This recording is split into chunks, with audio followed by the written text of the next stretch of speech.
প্রকৃত যে আল্লাহওয়ালা, লোক দেখানো আল্লাহওয়ালা না, প্রকৃত আল্লাহওয়ালা যে, তার দাম পৃথিবীর সমস্ত মানুষের চাইতে শ্রেষ্ঠ।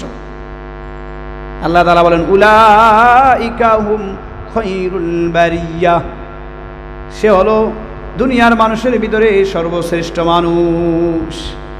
এর পরে আল্লাহ তাআলা বলেন জাযাউহুম ইনদা রাব্বিহিম জান্নাতু আদনিন তাজরি মিন তাহতিহাল আনহার। আল্লাহ তাআলা বলেন এই ভালো মানুষগুলোর বিনিময় আমি আল্লাহ তাআলা জান্নাতের চাইতে কম কোনো বিনিময় দিব না। তাদের বিনিময় হবে জান্নাত। কেমন জান্নাত? তাজরি মিন তাহতিহাল আনহার, যার তলদেশ দিয়ে নহর জারি হবে, নহর। জান্নাতের বিবরণ ইনশাআল্লাহ আগামী সপ্তাহে দিব। আল্লাহ যে জান্নাতের রাস্তা রেখেছেন, আমরা সেই রাস্তার চলবো কিভাবে? সেই রাস্তার যেই জায়গার ঠিকানা দিয়েছেন, ওই জায়গার ঠিকানাই তো আমরা জানি না, ঠিকানা তো আমরা চিনি না, বুঝি না এটা কি। আপনাকে যদি মানুষ ঠিকানা দেয়, এই রুট দিয়ে গেলে, সামনে গেলে দেখবেন মানুষ আপনাকে বড় বড় উপহার দিচ্ছে, আর এই রুট দিয়ে গেলে আপনাকে শাস্তি দিবে। এখন বলেন, আপনি যদি উপহারের কথাটা না জানেন কি উপহার দিবে, তাহলে আপনার ভিতরে আগ্রহটা আর জন্মাবে না। জন্মাবে বলেন? যদি জানেন যে উপহার একটা করে কলম দেয়, আপনি দূর গেলে গেলাম, না গেলে নাই। আবার যদি জানেন এই রাস্তা দিয়ে গেলে আপনাকে স্বর্ণ দিবে, স্বর্ণ অলংকার দিবে, আপনার সারা জীবনের চলার জন্য যত কিছু প্রয়োজন সব কিছু জিম্মাদারি নেবে।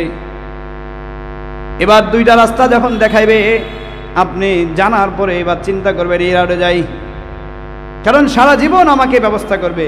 কি ব্যবস্থা করবে? আমি যা চাই তাই দিবে, আমার চাহিদা যা তাই দিবে।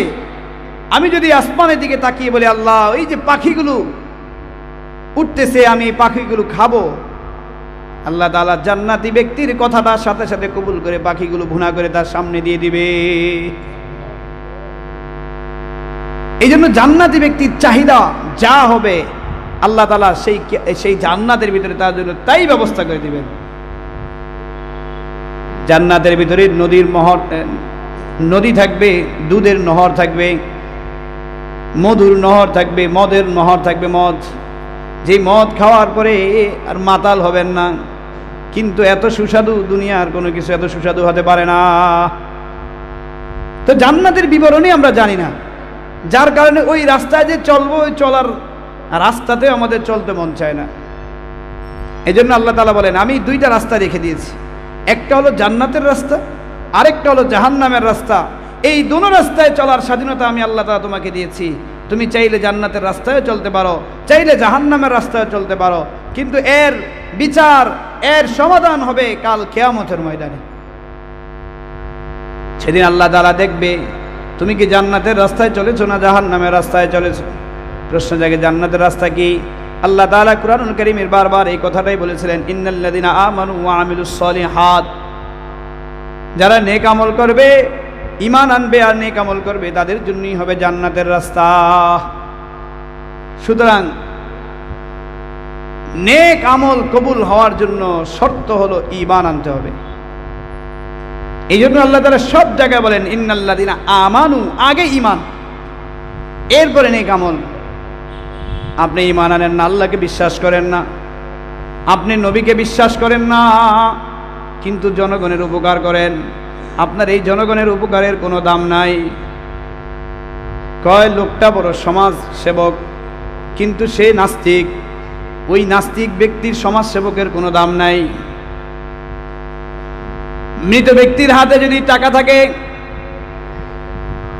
আর ওই মৃত ব্যক্তির হাত থেকে যদি কেউ টাকা নিয়ে যায়, যেমন মৃত ব্যক্তির কোনো দাম নাই, মৃত ব্যক্তির কোনো দাম নাই, সে টাকা দিয়ে দিল, মৃত ব্যক্তি টাকা দান করছে এই কথা কেউ বলবে না।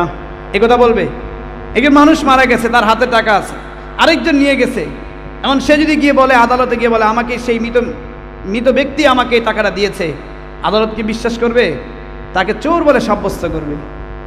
তো কেন তাকে সে দিয়েছে, মৃত লাশটা তাকে টাকা দিয়েছে, এটা বিশ্বাস করে না কেন? কারণ তার ভিতরে আসল যে জিনিসটা, রূহ, আত্মা, প্রাণ, সেটা নাই।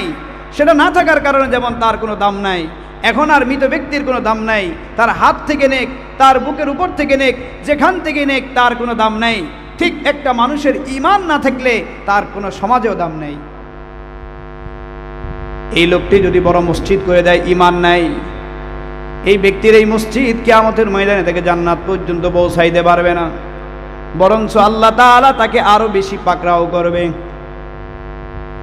কারণ বলছিলাম, ঈমান মানে হলো আল্লাহর দলে যোগ দেওয়া, আর নেক আমলটা হলো, ঈমান হলো আল্লাহর দলে যোগ দেওয়া, আর নেক আমলটা হলো ওই দলীয় পোশাক পরিধান করা।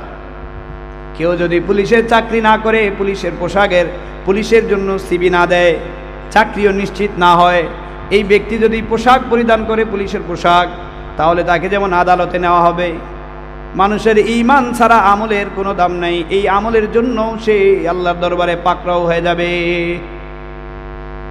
এজন্য আগে ঈমানকে মজবুত করতে হবে, আল্লাহকে পরিপূর্ণভাবে বিশ্বাস করতে হবে, এবং যা কিছু করি সব আল্লাহর জন্যই করতে হবে। আল্লাহ রাসূল সাল্লাল্লাহু আলাইহি সাল্লাম বলেন, ইন্নামাল আমালু বিন্নিয়াত, নিশ্চয়ই তোমার সব আমল তোমার নিয়তের উপর নির্ভর করবে। তুমি চিন্তা করছো কারণে সেটা সৃষ্টি দিয়ে দে,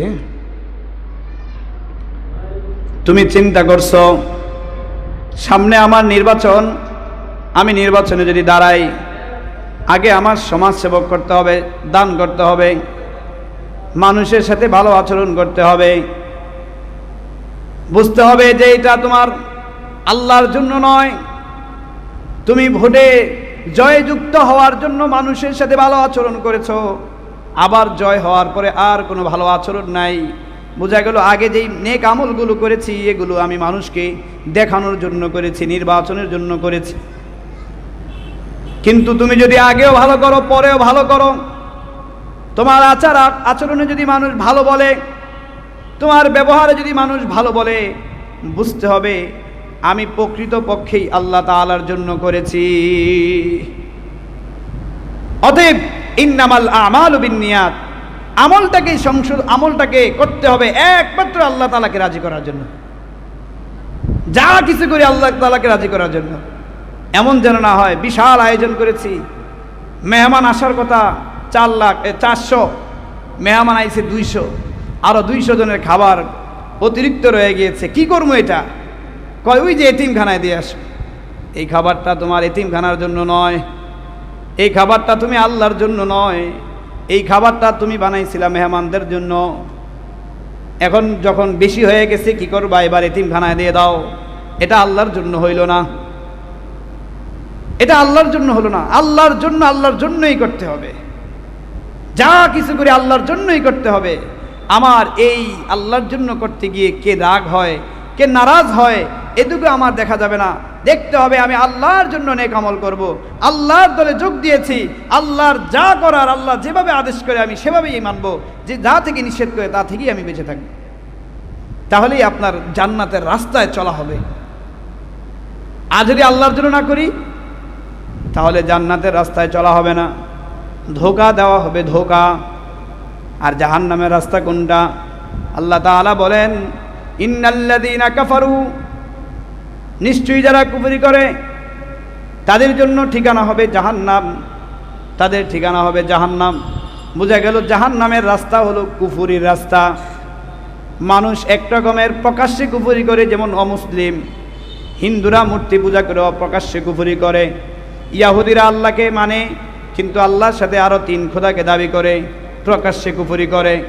নাসারারাও আল্লাহর সাথে আরও কয়েকজনকে খোদা মানে, ঈসা আলাইহিস সালাতু ওয়াস সালামকে খোদা মানে, আল্লাহর পুত্র মনে করে, তারাও কুফরি করে।